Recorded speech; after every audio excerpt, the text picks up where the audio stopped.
யாருக்கு தான் தோட்டம்னா பிடிக்காது. இது தாங்க எங்கள் வீட்டு குட்டி தோட்டம். இது வந்து வீட்டுக்கு முன்னாடி கொஞ்சமாக இடம் இருக்குது. அந்த இடத்துல தான் வந்து வேலி மாதிரி போட்டிருக்கேன்.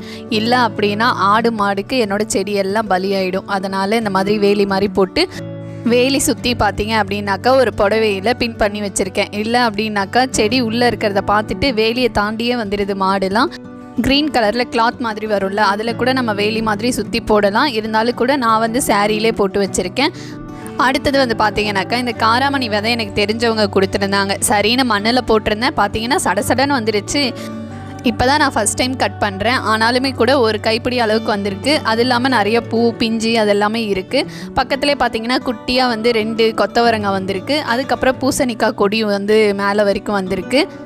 இது வந்து முள்ளங்கி இப்போ தான் குட்டியாக பிஞ்சுலாம் விட்டுருக்கு. பக்கத்துலேயே வந்து பார்த்தீங்கன்னாக்கா பப்பாளி செடி, அதுக்கப்புறம் மருதாணி இதெல்லாம் வந்திருக்கு. உங்கள் யாருக்கெல்லாம் செடி வைக்கிறது பிடிக்குன்றதை மறக்காமல் கமெண்ட் பண்ணுங்கள்.